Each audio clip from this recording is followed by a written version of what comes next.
What if I told you that the difference between where you are and where you want to be isn't money, isn't talent, isn't connections, but a single shift in how you think?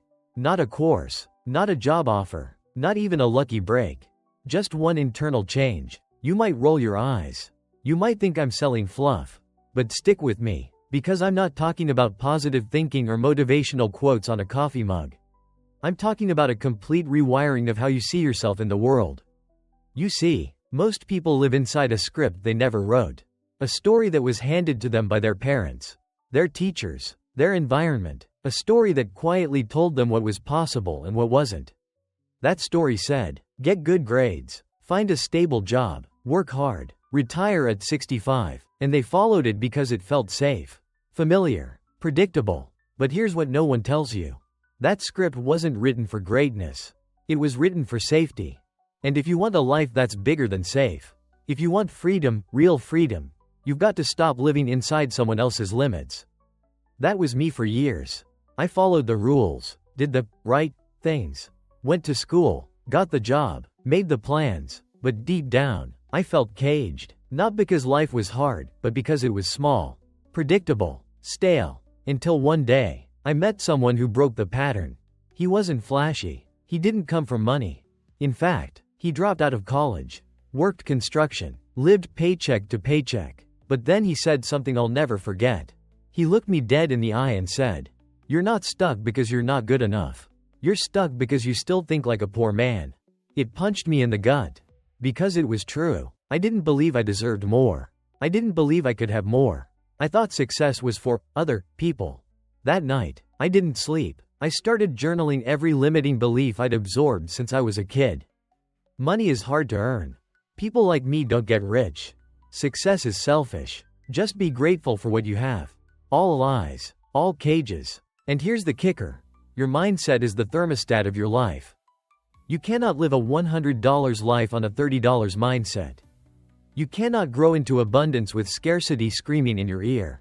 Everything around you right now, your income, your job, your relationships, is a reflection of your inner beliefs. It's your mindset made visible. Once you really understand that, it changes everything. That's when I began to study not just what successful people do, but how they think. I wanted to know, what do millionaires believe that most people don't? And I found patterns. The first pattern? They don't think in either or. They think in both and. While most people say, I can either do what I love or make money, successful people ask, how can I do what I love and make money? It's not optimism, it's creative thinking. The second pattern? They see failure as feedback, not final. They fail faster, harder, louder, because every failure brings data, and every piece of data brings them closer. They don't fear rejection, they hunt it. But the biggest shift of all? They believe they're the creator of their life, not the victim of it. Let that sink in. They believe life isn't happening to them, it's happening for them. That one mindset shift flips everything upside down. Suddenly, problems become puzzles, obstacles become opportunities, struggle becomes strength training. That's when I decided, I was done playing small, done waiting for permission, done hoping for a raise. I wasn't going to beg for success, I was going to build it. And you can too. It starts by asking one powerful question. What if I'm wrong about what's possible? Because if you're wrong, if it is possible to live life on your terms, build wealth, create impact, and wake up excited every day, then wouldn't it be a tragedy to never find out? You're not broken, you're just buried under beliefs that were never yours to begin with. And the moment you release them, the moment you stop thinking like the person you were and start thinking like the person you want to be, that's when your life starts to move. Not gradually, not eventually, immediately. In the next part, I'll walk you through the exact steps I took to rebuild my mindset from the ground up, and the daily practices that rewired my brain, fueled my motivation, and changed my financial reality in less than a year. But for now, ask yourself, what are the beliefs I've been carrying that no longer serve me? Who would I be without them? Because the truth is, the life you want isn't waiting out there. It's already inside you, waiting for you to get out of your own way. Let's go deeper. In part 1, I told you about the mindset shift that changed everything. The moment I stopped believing success was something out there for other people and started realizing it was a mental decision I had to make daily. But maybe you're asking, Okay. How do I actually live that shift? How do I rewire a lifetime of doubt, fear, and small thinking? Because awareness isn't enough. Inspiration without application is just entertainment. So let's talk about implementation. It starts with a decision. Not the kind you make once and forget. The kind you remake every day. Every time fear shows up. Every time you want to quit. Every time life throws distractions your way. The decision sounds like this. I don't care what it takes, I will think, move, and act like the future version of me. Starting now. That's the moment you stop reacting to life and start directing it. That's when you go from, I hope this works, to, I will make this work. It's not arrogance. It's ownership. And ownership is everything. But the mindset shift isn't just one thought. It's a system of thoughts. A set of new mental habits that, if practiced daily, become who you are. So here's how I built that system. The first change? I stopped calling myself broke, even when I had no money. Why? Because language matters. Your brain listens to what you say. If you speak scarcity, you create it. I started saying things like, I'm in a season of rebuilding. Or, I'm learning to earn. I know it sounds small, but it matters. You're not just talking to the world, you're programming your own self-image. Second, I created a habit loop around success thinking. Every morning, before checking my phone, I did 3 things. 1. I wrote down one thing I wanted to achieve, not someday. Today, just one, something that moved me closer to my vision. 2. I wrote down the version of myself I needed to be to make it happen. Confident, focused, resilient? Then I asked, what would that version of me do first today? And 3. I read aloud 3 affirmations, not cheesy mantras, but beliefs I wanted to own. Like, money flows to me because I create real value. Or, I make bold moves with long-term vision. Or even, I'm not behind, I'm in process. This practice took 5 minutes. But it changed how I walked into every room. Because clarity is power. Most people live in chaos.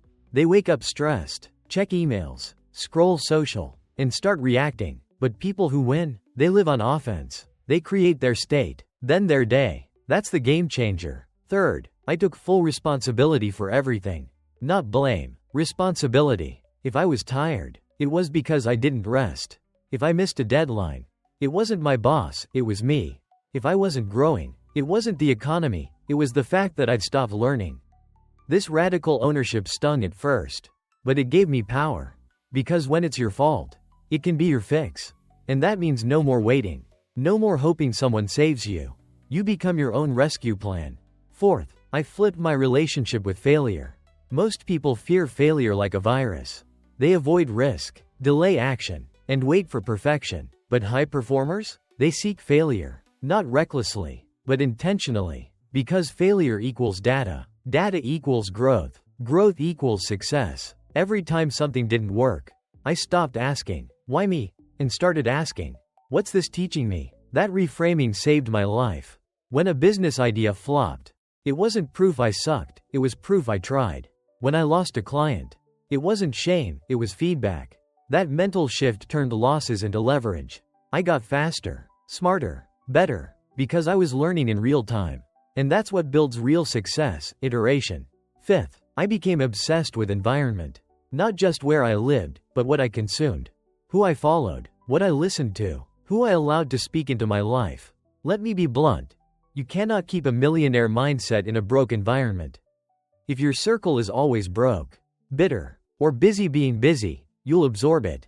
I started curating my input like my life depended on it. No more gossip, no more drama. I replaced noise with knowledge. I listened to successful people. I read their books. I joined communities online where growth was normal. I cut off anyone who mocked ambition. Not with anger, with boundaries. Because your environment is either fertilizer or poison. Choose wisely. Sixth, I built rituals to lock in the shift. Daily reflection, weekly planning, monthly reviews. I treated my life like a business. Because I was the CEO of my future. And CEOs don't wing it. They track, they adjust, they lead. Every Sunday night, I asked, what worked this week? What didn't? What's my one power move for the next 7 days? I didn't always get it right. But that system kept me aligned, focused, in motion. And motion creates momentum. Seventh, and this was big, I got over the need to feel ready. Because I realized that feeling is a liar. If I waited to feel confident, I'd never start. If I waited to feel qualified, I'd never apply. So I moved afraid. I launched before I was sure. I made offers with shaking hands. And every time I did, I built evidence. Evidence that I could. Evidence that I would. Confidence didn't lead the action, it followed it. And that's how you break the fear loop. You do it scared. You build courage through action. One representative at a time. Finally, I started investing in myself. Not after I made it, to make it. I stopped seeing money as an expense and started seeing it as acceleration. I bought books, courses, coaching, not because I wanted information, because I needed transformation. And that transformation came when I put skin in the game. When I had a little money in something, I paid attention. I implemented faster. I grew quicker. You don't need to go into debt. You don't need a $10 mastermind. But you do need to bet on yourself. Because no one else will until you do. Let's be clear, this isn't magic. It's not sexy. But it's real. It works. And it will work for you if you work it. You don't have to flip your life overnight. You just have to flip the thinking that's been keeping you small. Start seeing yourself as a builder. As someone capable. As someone who doesn't settle. You are not here to play defense your whole life. You are not here to struggle silently while watching others win. You are not broken. You are becoming. Becoming the version of you that wins. That thrives. That leads. That breathes belief into others. So here's the final truth. The millionaire mindset isn't about bank accounts. It's about identity. It's not about what you have. It's about what you believe you deserve, and how relentlessly you act in alignment with that belief. Once you shift that, money becomes a byproduct. Success becomes a side effect. Abundance becomes natural. The world will catch up. But you have to move first. Not someday. Now. It starts the moment you decide, I will never think small again. I will never settle for less than what I was built for. I will never dim my light to make others comfortable. This is my time. This is my move. This is my shift. And once you make it, there's no going back. Only forward. Only up. Only deeper into the version of you that was waiting all along. The one who knew this was possible.